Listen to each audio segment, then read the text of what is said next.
नमस्कार दोस्तों, स्वागत है आपके अपने YouTube चैनल रीडिंग लवर्स पर। दोस्तों, आज की जो वीडियो इसमें हम करने वाले हैं हरियाणा में जो CET में जो आगे आपका ग्रुप डी वाला जो एग्ज़ाम लिया जाना है, तो इसके लिए जो यहाँ पर हम महत्वपूर्ण क्वेश्चन जो है उनको करने वाले हैं। और ये जो क्वेश्चन है आपके ग्रुप डी के अलावा HSC का कोई सा भी एग्ज़ाम हो, चाहे DT+B वाला है या एकलव्य मॉडल वाला है, तो कहने का मतलब है कि यहाँ पर जो हम क्वेश्चन करने वाले हैं आपके सभी एग्जाम के लिए ये महत्वपूर्ण रहेंगे। और अगर आप हमारी इनसे पहले वाली वीडियो जो है उसको अगर आप देखना चाहते हैं तो इससे आप हमारे चैनल की प्लेलिस्ट में जाकर देख सकते हैं। तो हमारा जो यहाँ पर पहला जो क्वेश्चन है सामान्य ज्ञान से है, जिसमें क्वेश्चन है कि इनमें से कौन सा विकल्प पीने के पानी का श्रेष्ठ उदाहरण या मापदंड नहीं है। तो ये दूषणकारी तत्व से मुक्त होना, खनिज पदार्थों से युक्त होना, एसिडिक, पीएच या स्वादिष्ट। तो यहाँ पर जो इसमें माना गया है जो ऑप्शन जो है सी इसका रहेगा। तो कौन सा मापदंड नहीं है, तो ये एसिडिक पीएच का है। पीने का पानी का जो सर्वश्रेष्ठ उदाहरण का मापदंड जो है इनमें से जो ऑप्शन सी में दिया गया है एसिडिक पीएच, तो ये नहीं है। पीने के पानी के मापदंड की अगर हम बात करें तो पीने का पानी दूषण जो प्रदूषणकारी जो तत्व है इनसे मुक्त हो, खनिज पदार्थों से युक्त हो और स्वादिष्ट हो तथा जल का पीएच मान संतुलित होना चाहिए। तो इसी कारण से जो यहाँ पर ऑप्शन सी जो है इसको माना गया है। उसके बाद जो नेक्स्ट क्वेश्चन है, निम्नलिखित में से किस राज्य ने सर्वप्रथम भूमिगत जल की कमी से बचने के लिए प्रत्येक भवन में बारिश के पानी के संग्रहण को अनिवार्य किया था? महाराष्ट्र, तमिलनाडु, गुजरात या फिर बिहार ने। और इनमें जो माना गया है ऑप्शन बी वाला। तो कौन सा है? ये तमिलनाडु है। उसके बाद आ जाता है इनमें से किस विटामिन को एस्कॉर्बिक एसिड कहा जाता है? विटामिन ए, बी, सी या फिर डी को। तो किस विटामिन को एस्कॉर्बिक एसिड कहा गया है? और जो यहाँ पर ऑप्शन सी में आए हैं तो ये है विटामिन सी।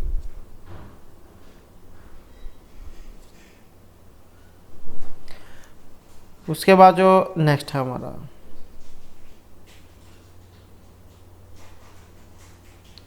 और एक जो एग्जाम में ये क्वेश्चन आ जाता है, जैसे विटामिन सी है ये किससे प्राप्त होता है? जो खट्टेदार जो फल होते हैं, आंवला हो गया, नारंगी, नींबू, संतरा, अंगूर, टमाटर, अमरूद, सेब, केला, बेर, बिलव, कटहल, सलगम, पुदीना, मूली के पत्ते, मुनक्का, दूध, चुकंदर, चौलाई, बंद गोभी, हरा धनिया, पालक विटामिन सी के अच्छे स्रोत माने गए हैं।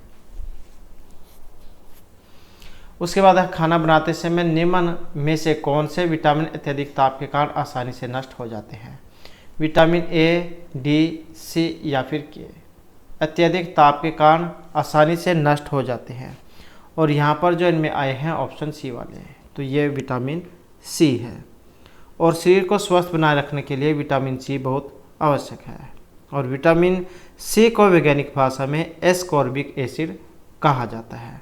और विटामिन सी शरीर से हड्डियों को जोड़ने वाले तंतुओं को थामे में रखता है और इसकी कमी से हड्डियाँ कमज़ोर होने लगती है, मूसड़ों से खून आने लगता है, दांत गिरने लगते हैं और मांसपेशियाँ कमज़ोर हो जाती है। या दूसरे शब्द में हम कहें तो इसकी कमी से स्कर्वी रोग हो जाता है। और विटामिन सी की कमी होने पर शरीर में यदि कोई घाव हो जाए तो उसे भरने में काफ़ी समय लगता है और संक्रामक रोग होने का खतरा भी ज़्यादा रहता है। और ये जो विशेषज्ञ जो हैं उनके अनुसार मनुष्य को एक दिन में 30 मिलीग्राम विटामिन सी लेना चाहिए। नेक्स्ट आ जाता है किस तापमान पर पानी का घनत्व अधिक होता है? 0 डिग्री, 100, 4 या 250 डिग्री सेल्सियस पर पानी का घनत्व अधिकतम होगा। और यहाँ पर रहेगा ऑप्शन सी, तो ये है 4 डिग्री सेल्सियस पर। ऐसा जो है पानी के मॉलिक्यूलर स्ट्रक्चर के कारण होता है। किसी पदार्थ के द्रव्यमान और उसके आयतन का अनुपात पानी से पता चलता है। कम घनत्व वाले पदार्थ ज़्यादा घनत्व वाले पदार्थ के ऊपर तैरते हैं क्योंकि वह उनसे हल्के होते हैं। उसके बाद है इनमें से कौन सा विकल्प ऑक्सैलिक एसिड का स्रोत है? सिरका, इमली, आंवला या टमाटर। ऑक्सैलिक एसिड का स्रोत, और यहाँ पर रहेगा ऑप्शन बी तो ये है टमाटर।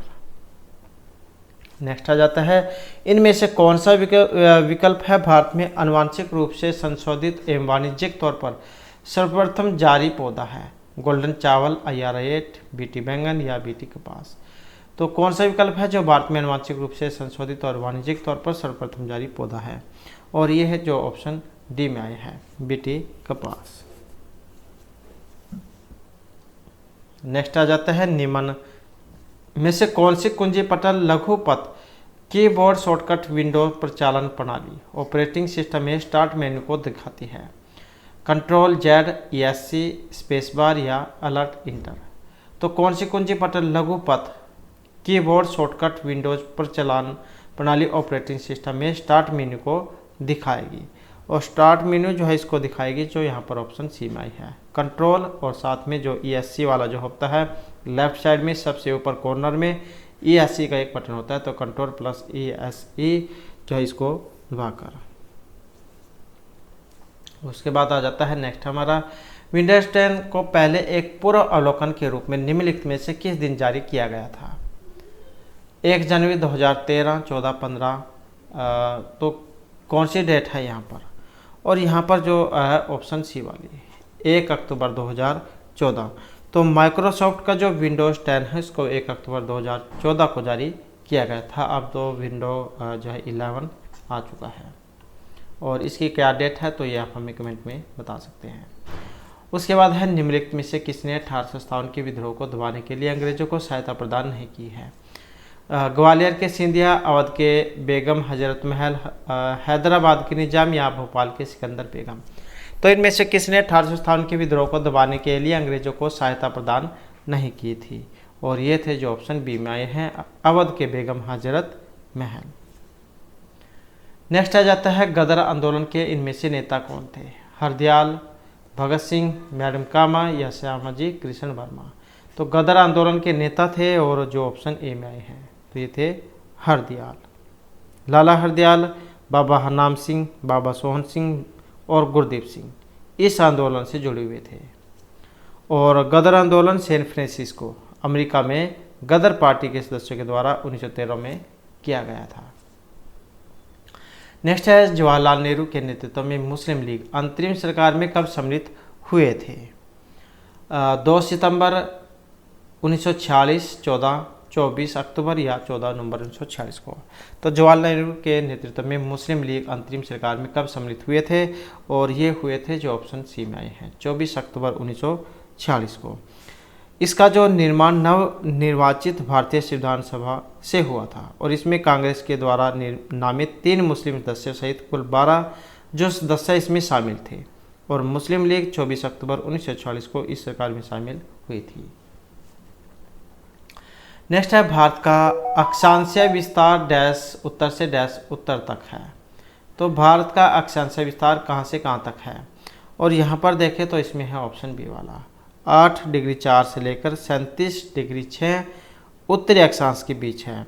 और 68 डिग्री 7 पूर्वी देशांतर से 97 डिग्री 25 पूर्वी देशांतर के मध्य तक फैला हुआ है।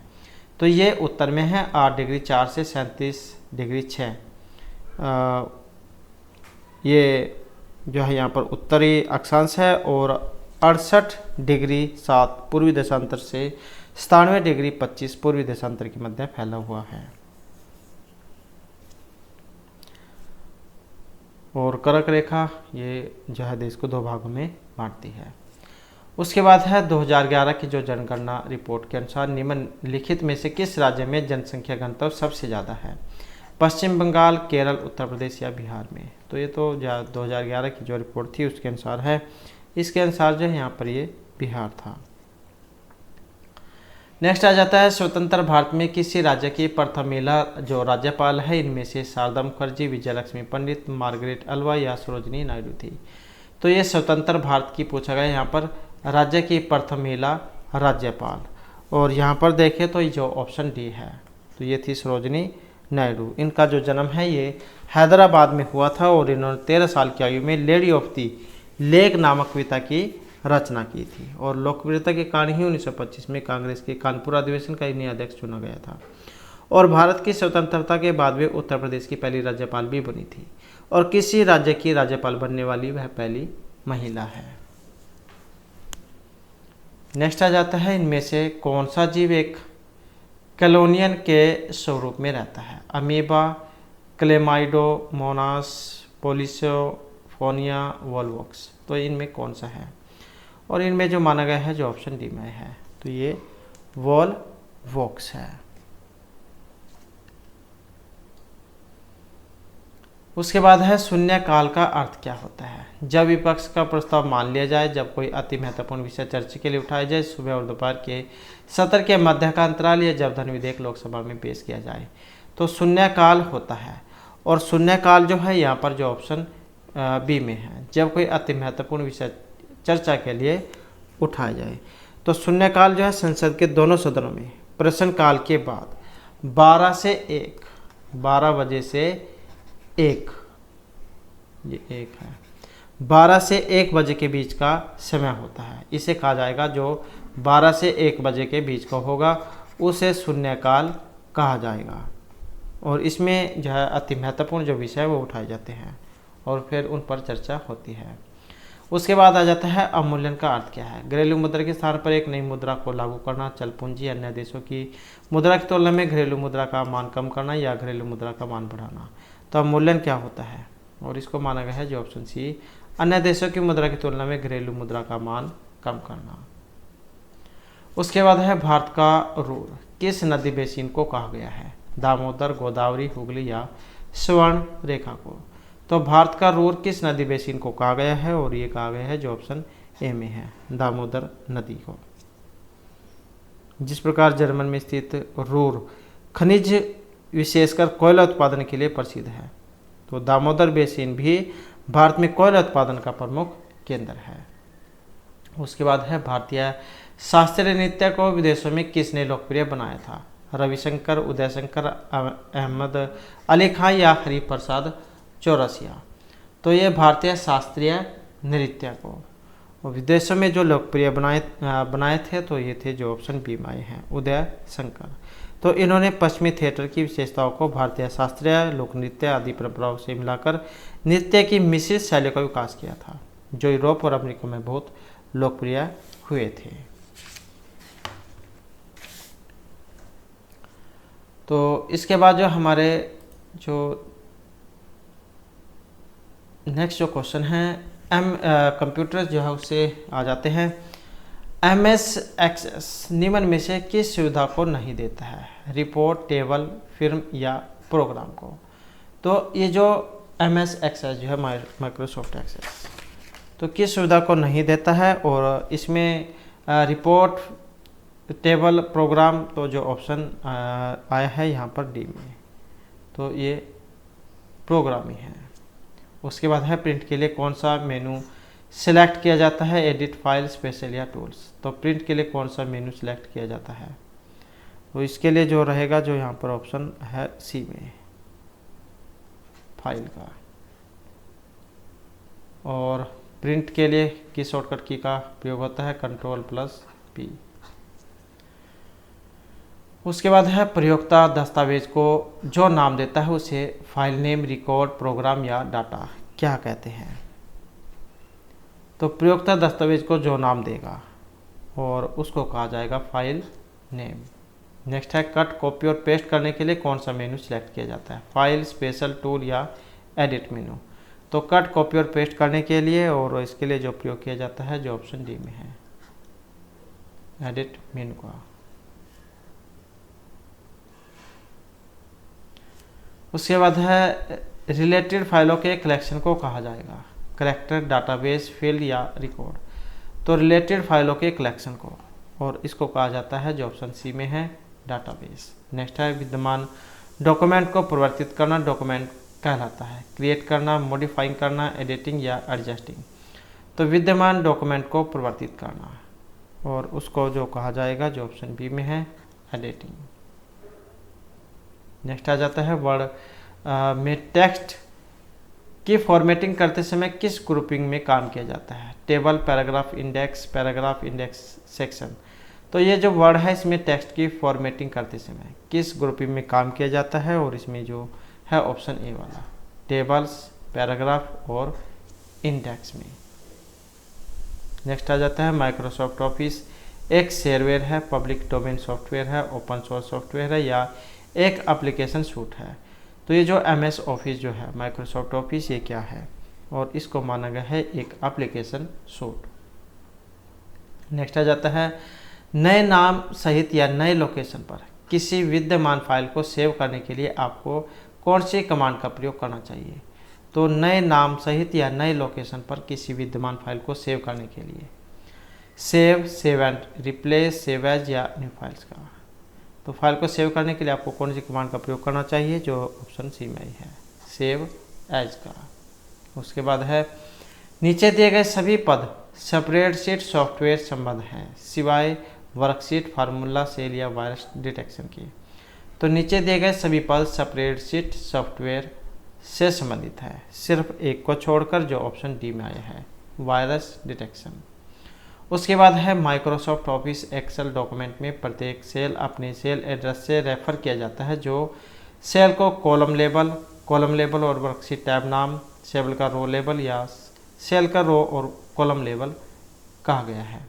तो माइक्रोसॉफ्ट ऑफिस एक्सेल डॉक्यूमेंट में, और यहाँ पर जो रहेगा जो ऑप्शन डी में है, तो माइक्रोसॉफ्ट ऑफिस एक्सेल डॉक्यूमेंट में प्रत्येक सेल का रो और कॉलम लेबल जो है यहाँ पर माना गया है। प्रत्येक सेल अपने सेल एड्रेस रेफर किया जाता है, जो सेल का रो और कॉलम लेबल होता है। उसके बाद आ जाता है रिलेशन डाटाबेस में। यह एक डाटा स्ट्रक्चर है जो एक सिंगल टॉपिक संबंधी इंफॉर्मेशन को रो और कॉलम में ऑर्गेनाइज करता है, ब्लॉक, ट्यूपल, रिकॉर्ड या टेबल। तो ये रिलेशन डाटाबेस में एक डाटा स्ट्रक्चर जो एक सिंगल टॉपिक संबंधी इंफॉर्मेशन को रो और कॉलम में ऑर्गेनाइज करेगा, और ये करेगा जो ऑप्शन डी में आया है, टेबल। उसके बाद है माइक्रोसॉफ्ट ऑफिस एक्सेल डॉक्यूमेंट में सेल एड्रेस में क्या होता है, कॉलम का नाम, रो का नाम, पहले रो फिर कॉलम का नाम, पहले कॉलम फिर रो का नाम। तो ये जो माइक्रोसॉफ्ट ऑफिस एक्सेल डॉक्यूमेंट में सेल एड्रेस में क्या होगा, तो इसमें जो माना गया है जो यहाँ पर ऑप्शन डी में आए हैं, तो पहले कॉलम और फिर रो का नाम होगा। उसके बाद है किस कमांड की सहायता से किसी दस्तावेज को आप बचा सकते हैं, कंट्रोल एस, कंट्रोल ए, एक्स या कंट्रोल एफ के द्वारा। किसी कमांड की सहायता से हम किसी दस्तावेज को बचा सकते हैं, जो ऑप्शन है ए में, अर्थात सेव करना कंट्रोल प्लस एस। उसके बाद जो नेक्स्ट है विंडोज़ आधारित पर्सनल कंप्यूटर पर निम्न में से कौन सा पैकेज डाटा बेस के रूप में अधिक पाया जाता है। तो विंडोज़ आधारित पर्सनल कंप्यूटर पर निम्न में से कौन सा पैकेज डाटाबेस के रूप में अधिक पाया जाता है, एमएस एक्सेस, वर्डस्टार, लोड्स या वेंचुरा। और यहाँ पर जो माना गया है ऑप्शन ए को, तो ये होता है एमएस एक्सेस को। इसके बाद जो हमारे जो यहाँ पर जो तर्क शक्ति जो है इससे जो संबंधित महत्वपूर्ण जो क्वेश्चन है ये आ जाते हैं, जिसमें हमारा जो यहाँ पर पहला क्वेश्चन है उसी विकल्प का चयन कीजिए जो तीसरे अक्षर समूह से उसी प्रकार संबंधित है जिस प्रकार दूसरा अक्षर समूह पहले अक्षर समूह से संबंधित है। तो जैसे यहाँ पर इसमें दिया गया है BECD YVXW, तो पहले हमें इसका जो है संबंध पता होना चाहिए, तभी हम इसको हल कर पाएंगे। तो यहाँ पर अगर हम देखें जैसे ये AB दूसरे नंबर में है, तो ऐसे ही YZ ये भी लास्ट से दूसरे नंबर पर है। तो ऐसे ही जो है यहाँ पर इनका क्रम जो है चल रहा है।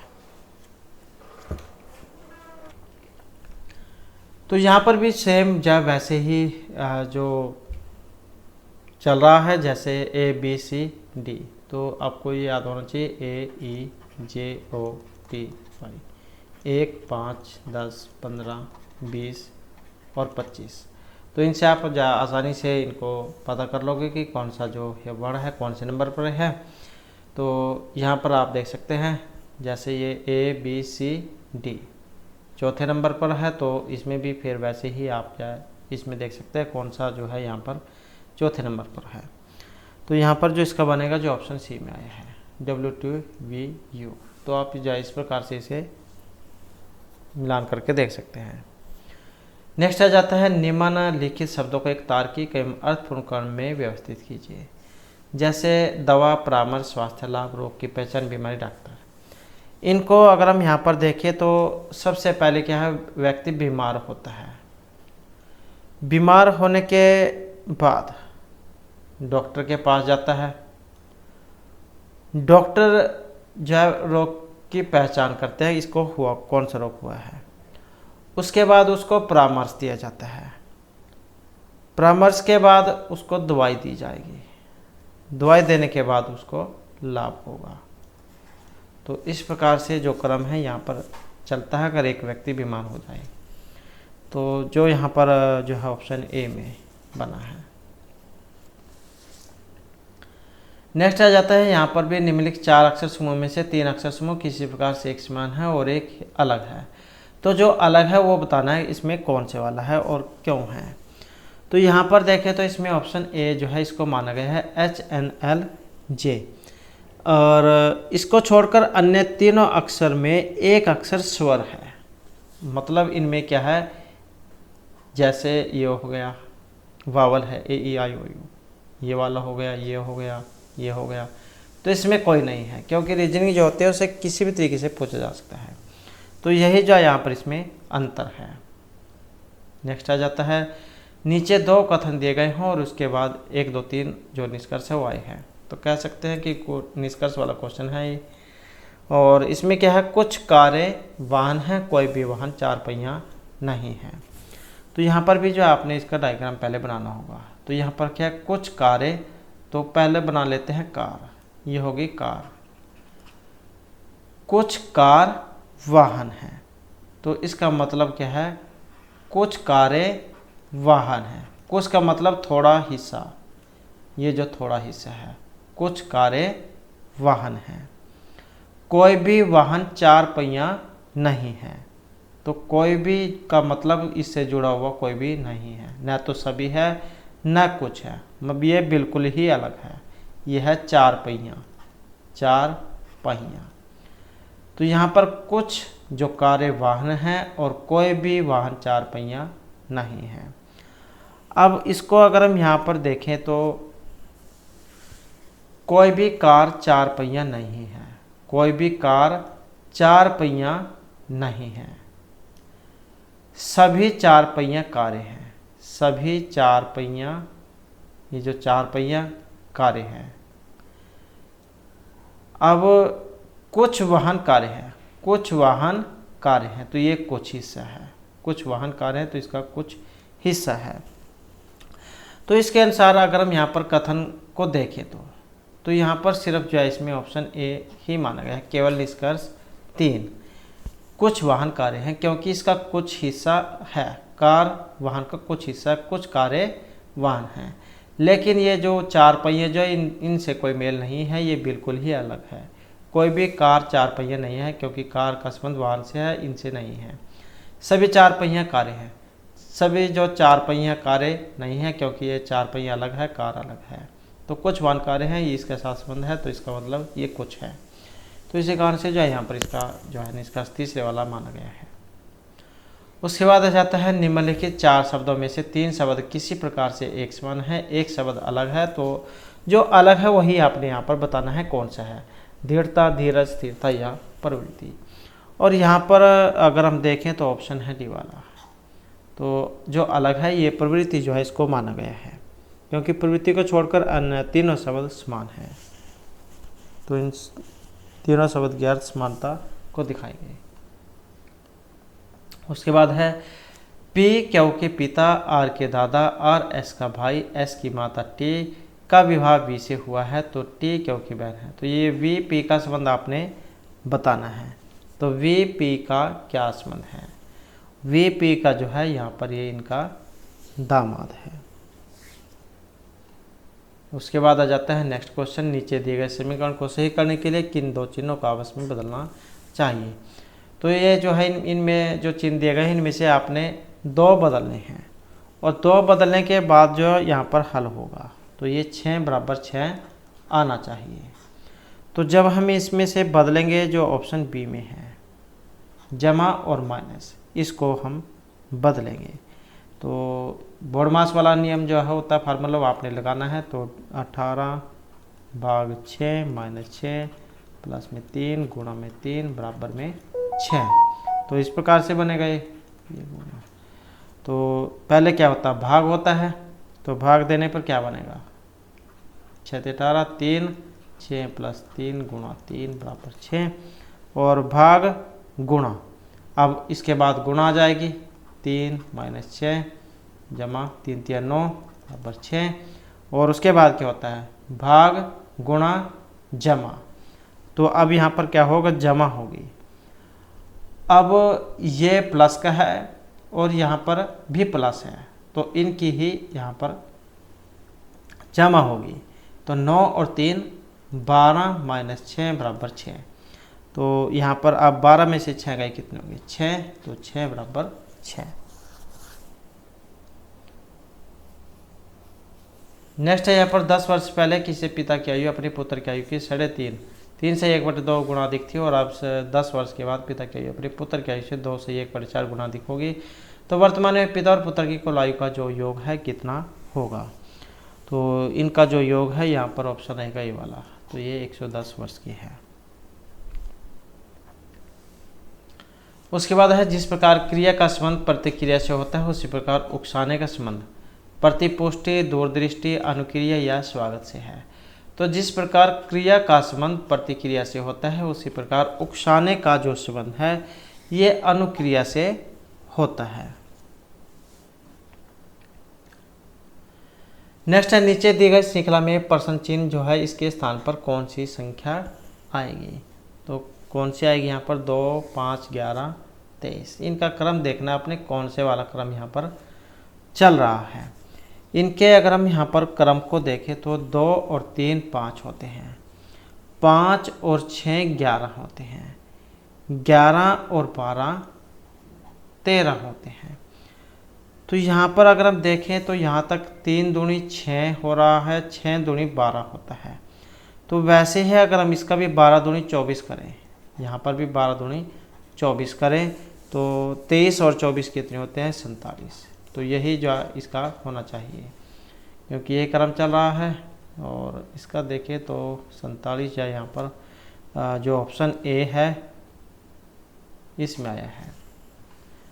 उसके बाद जो नेक्स्ट आ जाता है किसी कोड भाषा में जो टेम्पल है इसको हम इस प्रकार से लिख सकते हैं। तो इसी भाषा में वर्शिप को हम कैसे लिखेंगे, पहले इस कोड के बारे में पता होना चाहिए कि इसकी सीरीज कौन सी चल रही है।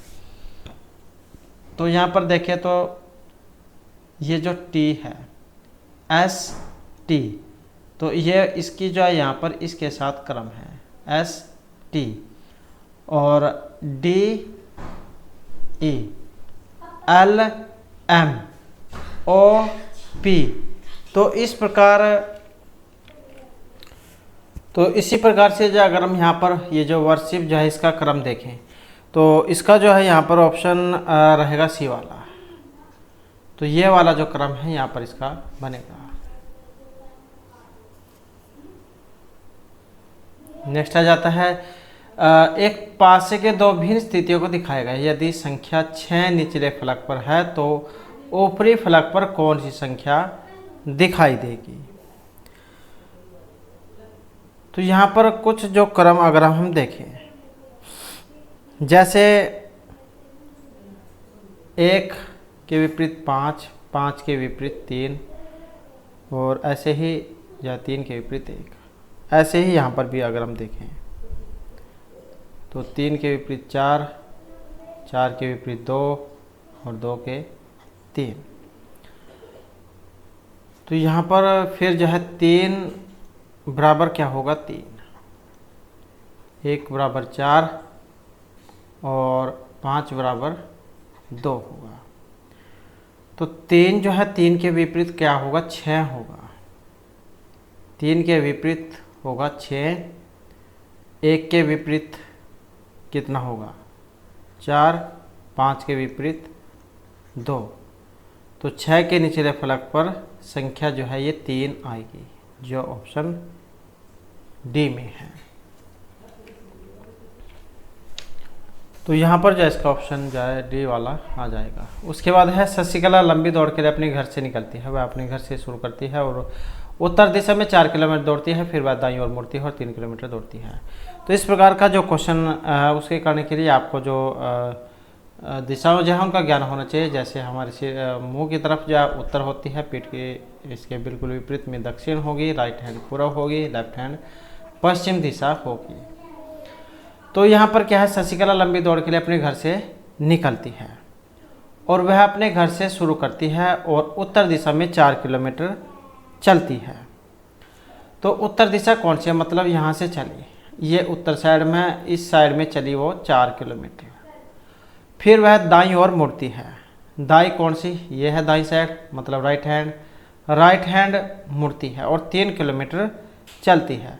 तो यहाँ से मुड़ी और कितनी चली, 3 किलोमीटर, क्योंकि ये दायां तो यही होता है राइट हैंड और ये लेफ्ट हैंड है, ये दाईं साइड ये बाईं साइड। तो दाईं ओर मुड़ती है, 3 किलोमीटर चलती है, फिर वह बाईं ओर मुड़ती है। अब इसका मुंह कौन सी साइड में है, पूर्व की साइड में है और उसका लेफ्ट हैंड कौन सा होगा, इस साइड में होगा।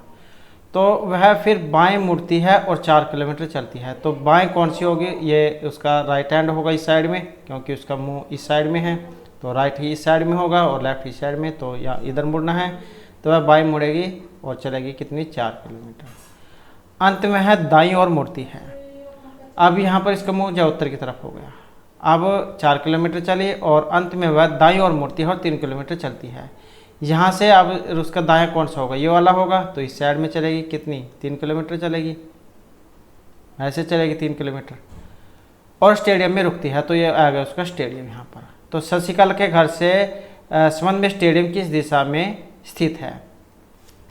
तो यहाँ से जब उसने चलना शुरू किया था, ये वाली दिशा थी ऐसे, अब वो पहुँच गई है इस साइड में ऐसे।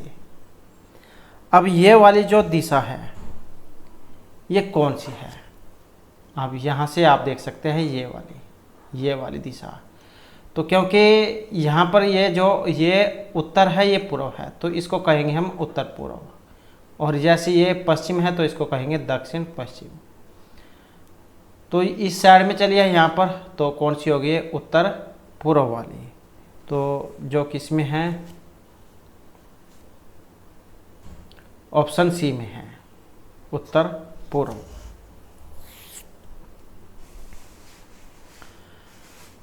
उसके बाद है यहाँ पर कथन वाला क्वेश्चन।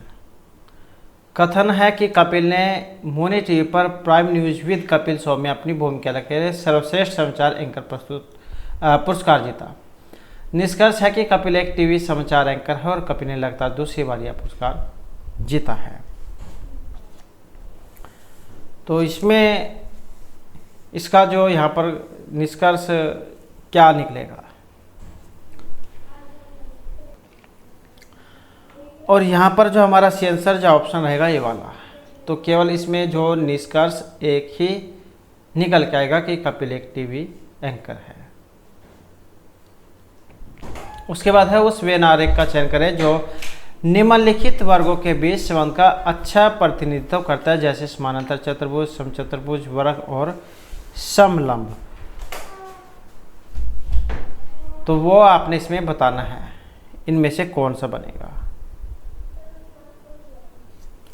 अब इनमें जो देखें तो समचतुर्भुज और वर्ग दोनों समानांतर होते हैं। समचतुर्भुज में भी 4 भुजाएं होती हैं और समानांतर जो है उसमें 4 भुजाएं समान होती हैं, और साथ ही वर्ग भी एक कहे कि समचतुर्भुज ही है।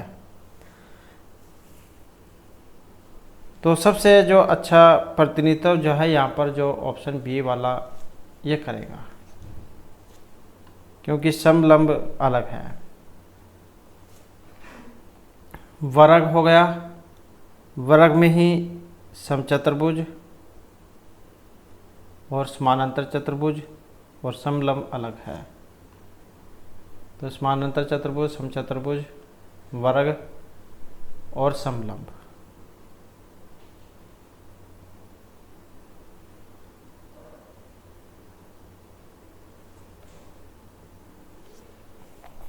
उसके बाद जो हमारे हिंदी जैसे महत्वपूर्ण जो क्वेश्चन आ जाते हैं, और जिसमें जो हमारा पहला क्वेश्चन है उसम व्यंजन से। तो उसम व्यंजन नहीं है। अब उसम जो होते हैं जिनको हम बोलते हैं तो हमारे मुख से जो वायु है वो गर्म निकलती हुई प्रतीत होती है, हमें ऐसा लगता है कि कुछ हवा जाओ गर्म निकल रही है। श श श ह ये उसम व्यंजन माने गए हैं, तो जो यहाँ पर नहीं है जो ऑप्शन सी में है। तो ये गा जो है ये स्पर्श व्यंजन में आता है, तो ये उसम में स स स ह ये वाले आते हैं। उसके बाद है निम्नलिखित शब्दों में से शुद्ध शब्द को चुनिए। तो यहाँ पर जो शुद्ध है वो आपने बताना है, और यहाँ पर जो इसमें शुद्ध है जो ऑप्शन बी में आया है, संन्यास जो है ये सही इसमें माना गया है। उसके बाद आ जाता है नायक में संधि है, अयादि है, दीर्घ है, गुण है या वृद्धि संधि है। तो नायक में अगर हम संधि की बात करें तो ऑप्शन कौन सा है, ए वाला होगा अयादि संधि, और इसमें अगर कोई संस्कृत है एच आया हुआ जो सूत्र वो लगता है इसमें। यदि ए आई ओ औ स्वर का मेल दूसरे स्वर से हो तो ए को आए, ये वाली जो ए है इसको होगा आए, आई जो है इसको होगा आए, अगर होगा ओ इसको होगा आ, और अगर होगा औ तो इसको होगा आओ। तो ये होता है ये चाहे जो सूत्र है वो इनमें ये वाला काम करता है। तो ये अयादि जो संधि है इसमें आता है, जैसे नायक हैं, नई प्लस में अक है, नायक हैं। ऐसे ही नयन है, भवन है, पावक है, तो ये रूप बनते हैं। उसके बाद है अनासक्ति में कौन सा उपसर्ग प्रयोग किया गया है, अन अन। अब यहाँ पर एक बिना हलंत किया है और एक हलंत वाला है, तो यहाँ पर जो इसमें बनेगा जो अन आसक्ति जो ऑप्शन डी में है, अन और अ उपसर्ग है यहाँ पर। तो अन और अ उपसर्ग यहाँ पर इसमें लगा है और उपसर्ग में अव्यय है जो किसी शब्द के प्रारंभ में लगाकर उसके अर्थ का विस्तार कर देते हैं, उसमें कोई विशेषता उत्पन्न कर देते हैं। नेक्स्ट है प्रयोगी का अर्थ है, जिसका प्रयोग कई वस्तुओं के योग से किया जाए, जिसका पहले प्रयोग किया जा चुका हो, जिसका प्रयोग भविष्य में हो, जिसका नित्य प्रयोग किया जाए। तो प्रयोगिक क्या है, और प्रयोगिक जो है जो ऑप्शन बी में है, जिसका पहले प्रयोग किया जा चुका हो।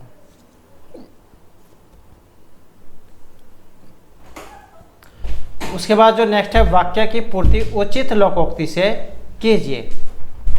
बेचारी बहू को ही क्यों दोष देते हो, अपने बेटे की करतूतों पर क्यों ध्यान नहीं देते।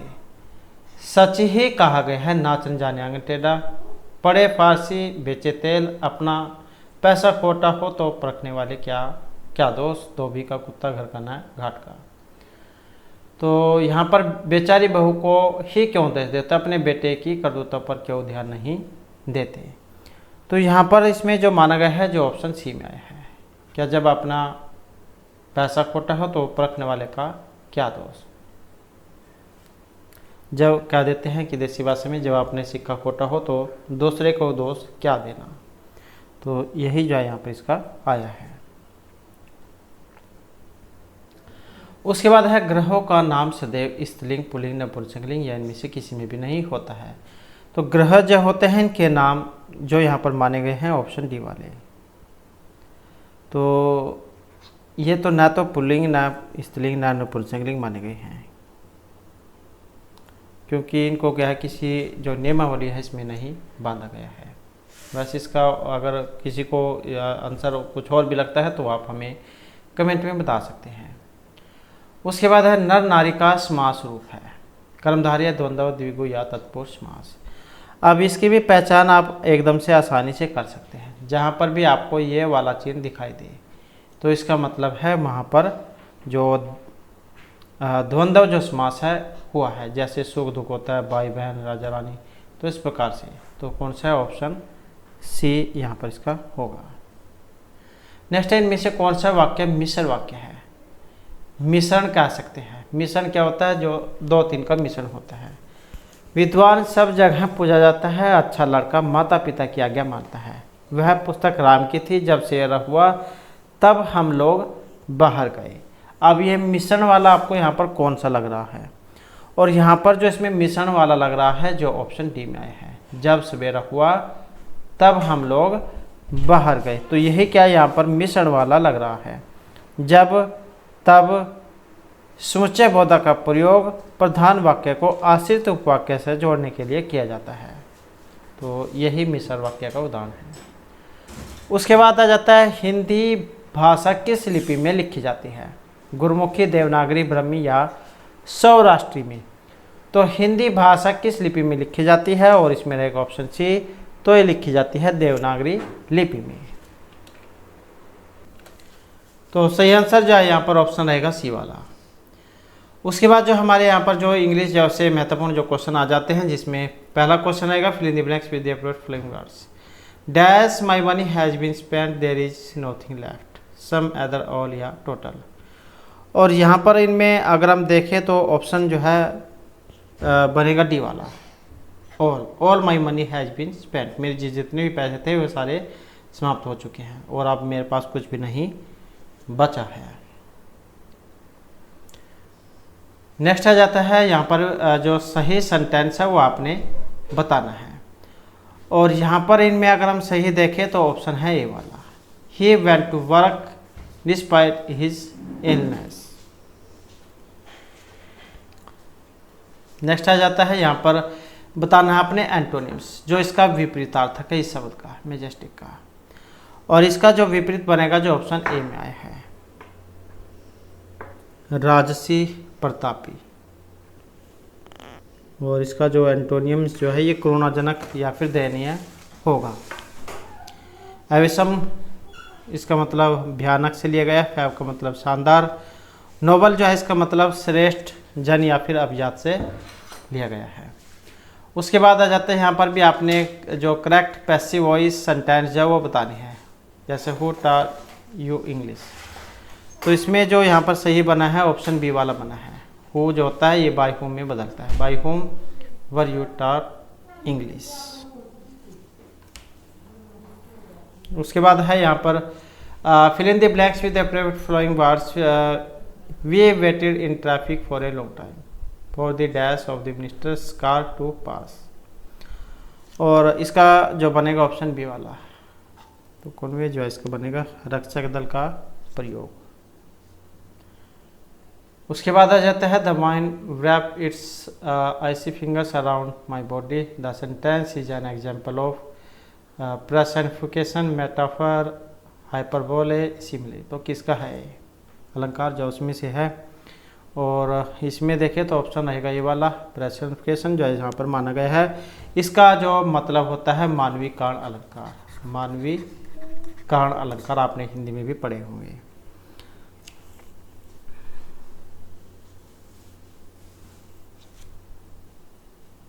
इसमें जो लाइफनेस थिंग्स और जो इमोशन जो होता है उनको इस प्रकार से वर्णित किया जाता है कि जैसे उनमें जीवन और बुद्धि की समझ हो, प्राकृतिक कह सकते हैं आप एक तरीके से। उसके बाद द वेंटेज कार है cars hold as a special place in the hearts of their owners. और इसमें जो बनेगा ऑप्शन सी वाला, special place is held by vintage car in the hearts of their owners. Subject plus में इजमर plus past participate verb की third form plus में bye.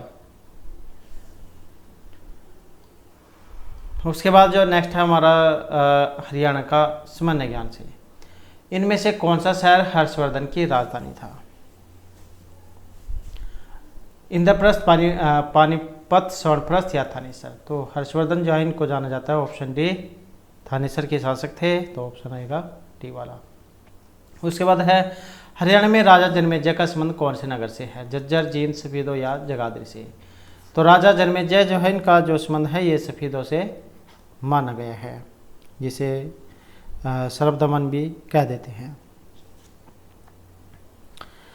Safidon जो है ये 5000 साल पहले महाभारतकालीन जो पांडव अर्जुन के परपोते और महाराज परीक्षित के पुत्र जन्मेजय ने बसाया था और अपने पिता महाराज परीक्षित का तक्षक नाग के द्वारा डसने से हुई मृत्यु से दुखी होकर महाराज जन्मेजय ने इसे भूमि पर एक सर्पदमन नामक यज्ञ कराया था। इसके बाद इस जगह का नाम सर्पदमन हो गया था, जो कि बाद में सफीदो बन गया।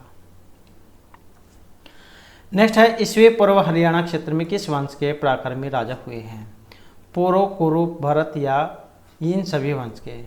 तो किस वंश के पराक्रमी राजा यहाँ पर हुए हैं? और इसमें रहेगा ऑप्शन डी, तो इन सभी वंशों के।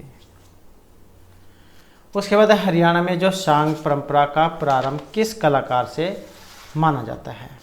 मांगेराम, अलीबख्श, किशनलाल भाट या दीपचंद से? तो यहाँ पर भी क्वेश्चन में उलझन रहती है, तो इसमें जो माना गया है ऑप्शन बी, किशनलाल जो भाट है इनको माना गया है, सांग परंपरा का प्रारंभ। नेक्स्ट है, 40 हाफिज का मकबरा हरियाणा के किस जिले में है? महेंद्रगढ़, हिसार, पलवल या फतेहाबाद में? तो 40 हाफिज का जो मकबरा है हरियाणा के जो है ऑप्शन सी, हिसार जिले में है। उसके बाद है, महाभारत काल में हरियाणा निम्नलिखित में से कौन से नाम से जाना जाता था? हरित देश, बहुधान्यक, हरित प्रदेश या हरित धान्यक? तो महाभारत काल में से जो जाना जाता था, जो यहाँ पर ऑप्शन सी में आया है, बहुधान्यक प्रदेश।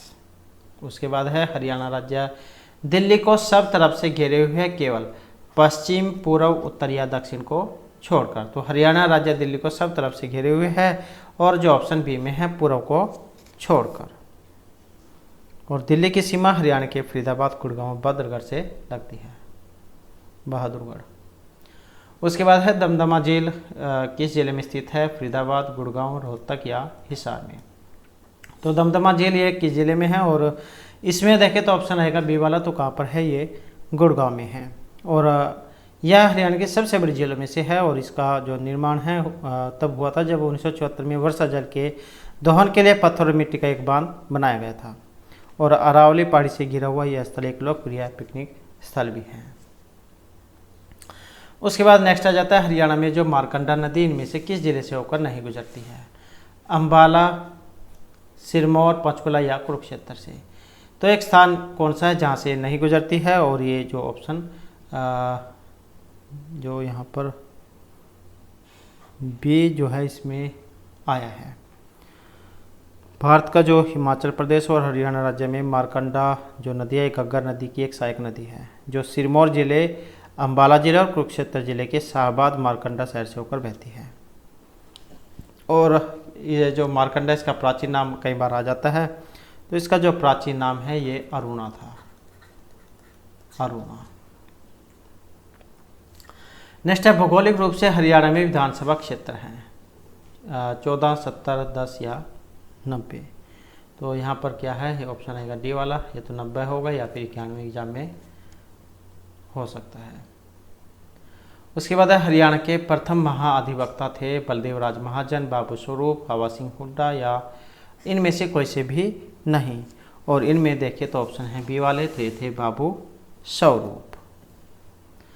नेक्स्ट है, हरियाणा के किस मंडल में अधिकतम जिले आते हैं? अंबाला, गुरुग्राम, हिसार या रोहतक में? तो हरियाणा में कितने मंडल हैं? 6 मंडल हैं। तो सबसे ज़्यादा जिले जो है ये किस में आते हैं? और जो ऑप्शन है डी में, तो ये जो रोहतक जो है इसमें आते हैं।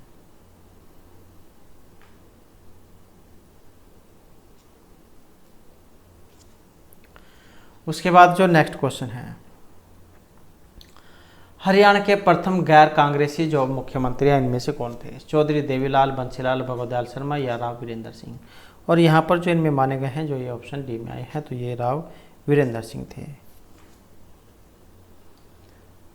उसके बाद है यहाँ पर नेक्स्ट क्वेश्चन हमारा, करनाल बंट रोग इनमें से किस फसल में पाया जाता है? चना, सरसों, गेहूँ या फिर गन्ने में?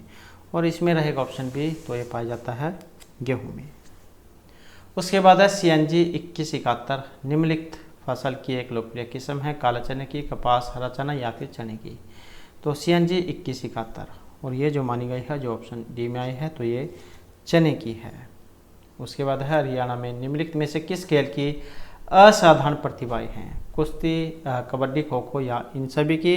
और इसमें रहेगा ऑप्शन डी। तो हरियाणा को इन सभी खेलों के लिए जाना जाता है। कुश्ती से अगर बात करें तो गीता जाखड़, योगेश्वर दत्त, चंदगीराम, कृष्ण डोगरा, रोहतास सिंह दहिया, ओम प्रकाश नरवाल और तेजवीर सिंह, इनका संबंध कुश्ती से है। जबकि कबड्डी में देखें तो राम मेहर, राम सिंह और शेर सिंह, ब्रह्म प्रकाश बेनीवाल, तो इनका संबंध जो है कबड्डी से है। उसके बाद है कुरुक्षेत्र जिले में सरकारी चीनी मिल किस स्थान पर है? पेवा, थानेसर, शाहबाद या लाड़वे में, और ये है ऑप्शन बी शाहबाद में। उसके बाद है मैग्नीज हरियाणा के किस जिले में मिलता है? महेंद्रगढ़, गुड़गांव, हिसार या करनाल में, और ये मिलता है जो ऑप्शन ए में है महेंद्रगढ़ में। और यहाँ पर जो है अभ्रक, ग्रेफाइट, मैग्नीज, चूना, पत्थर, लोहा, एशक, काइनाइट, संगमरमर आदि जो खनिज है पाए जाते हैं और प्रथम स्थान इसको प्राप्त है। उसके बाद है हरियाणा वन विकास निगम, HFDC की स्थापना हुई थी दिसंबर, जनवरी, मार्च, अप्रैल 1988। तो इनमें से कौन से सन में, कौन से डेट में हुई थी? और यहाँ पर हमारा आंसर रहेगा ऑप्शन ए। तो ये हुई थी दिसंबर 1989 में। उसके बाद है हरियाणा साहित्य अकादमी की मुख्य पत्रिका कौन सी है? हरिगंधा, कायकल्प, हरि संदेश या पंचजन्य। तो ये हरियाणा साहित्य अकादमी की, और यहाँ पर माना गया है ऑप्शन ए वाला हरिगंधा को, और ये एक हिंदी मासिक पत्रिका है। उसके बाद है हरियाणा के किस जिले में महिला साक्षरता दर न्यूनतम है? मेवात, महेंद्रगढ़, रेवाड़ी या फिर भिवानी में। तो किस जिले में महिला साक्षरता दर न्यूनतम है? और जो ऑप्शन ए में आई है तो ये मेवात में है, क्योंकि यहाँ पर पढ़े लिखे जो है ये कम है, तो यहाँ पर जो साक्षरता कम होगी और लिंग अनुपात में ये ज़्यादा होगा। उसके बाद है यहाँ पर निम्नलिखित में से किसे हरियाणा के पहले राज्य कवि के पद से सुशोभित होने का गौरव प्राप्त हुआ है? दीदार, भग, उज्ज्वल, सिंगाड़ या उदयभानु हंस को। तो हरियाणा के राज्य कवि भी कह सकते हैं आप, जो ऑप्शन डी में आए हैं उदयभानु हंस। नेक्स्ट आ जाता है हरियाणा केसरी के नाम से जाने जाते हैं? चौधरी देवीलाल, बंसीलाल, बनवारी लाल या पंडित नेकीराम शर्मा। तो हरियाणा केसरी के नाम से जाने जाते हैं यहाँ पर जो ऑप्शन डी में आए हैं पंडित नेकीराम शर्मा। नेक्स्ट आ जाता है कुरुक्षेत्र के युद्ध का वर्णन धृतराष्ट्र को इनमें से किसने सुनाया था? शंकराचार्य, माधवाचार्य, वल्लभ आचार्य या फिर संजय ने। और ये सुनाया गया था जो ऑप्शन सी में है संजय के द्वारा। तो धृतराष्ट्र के सलाहकार और सारथी संजय को ऋषि व्यास ने दूर तक देखने की दिव्य दृष्टि प्रदान की थी, और उसने धृतराष्ट्र को कुरुक्षेत्र के युद्ध में घटनाक्रम सुनाया था। जैसे कह देते हैं कि आज के समय में लाइव प्रसारण होता है। नेक्स्ट है पहली हरियाणी फिल्म है? तो रिजुई, यजुर्वेद, धरती, ओशो। तो पहली हरियाणी फिल्म जो है यहाँ पर ऑप्शन बी को माना गया है, तो ये धरती थी और 1968 में। उसके बाद है सूर्यदेव का समर्पित झील है दामोदर, हथनीकुंड, अनंगपुर या सूरजकुंड झील। तो सूर्यदेव आसानी से आप पता कर सकते हैं, वैसे नहीं आपको पता लगता है। सूर्य को क्या कह देते हैं? सूरज कह देते हैं। तो कौन सी है? ऑप्शन डी वाली। उसके बाद है हरियाणा सरकार ने गरीबी रेखा से नीचे के कुछ वरिष्ठ नागरिकों के लिए योजना शुरू की है? भाग्य ज्योति, बेटी पढ़ाओ, अनभाग्य या तीर्थ दर्शन योजना। तो ये जो BPL जो है उनके लिए, और यहाँ पर जो माना गया है ऑप्शन डी अर्थात ये तीर्थ योजना है। और 2017 में जो है इसको 60 साल से अधिक आयु के वरिष्ठ नागरिकों को तीर्थ यात्रा हेतु तीर्थ दर्शन योजना के नाम से इसको शुरू किया गया था। तो इसमें जो तीर्थ यात्रा कराई जाती है। उसके बाद है बड़खल झील स्थित है फरीदाबाद, करनाल, थानेसर या हथनी में। तो बड़खल झील कहाँ पर है? और इसमें देखिए तो ऑप्शन रहेगा ये वाला। तो ये कहाँ पर है? तो ये फरीदाबाद में है। और अरावली श्रेणी जो वहाँ पर उसके पास है, और इसका जो निर्माण है ये 1947 में हुआ था। उसके बाद नेक्स्ट आ जाता है शिवालिक की पहाड़ियाँ हरियाणा के कौन से भाग में है? उत्तर पूर्व, उत्तर पश्चिम, दक्षिण पूर्व या दक्षिण पश्चिम में। तो ये जो पंचकुला वाला जो क्षेत्र है ये आता है शिवालिक की पहाड़ियों में। तो यहाँ पर देखें तो ऑप्शन रहेगा ए वाला। तो यह है उत्तर पूर्व में। नेक्स्ट है रोमांच खेल अकादमी एडवेंचर स्पोर्ट्स एकेडमी, ये स्थापित की गई है भिड़ाना, मोरनी, राखीगढ़ी या मुंदरी में। तो रोमांच खेल अकादमी ये कहाँ पर स्थापित हुई है? और इसमें रहेगा ऑप्शन सी। तो ये है मोरनी में। मोरनी कहाँ पर है? पंचकुला में है। और शिवालिक की पहाड़ियाँ जो उसी के अंतर्गत आती है। तो इस प्रकार से जो हमारी आज की क्लास में महत्वपूर्ण क्वेश्चन थे, और नेक्स्ट वीडियो भी इसमें आपके लिए नए जो महत्वपूर्ण क्वेश्चन लेकर आएंगे। और हमारे साथ अंत बनाने के लिए धन्यवाद।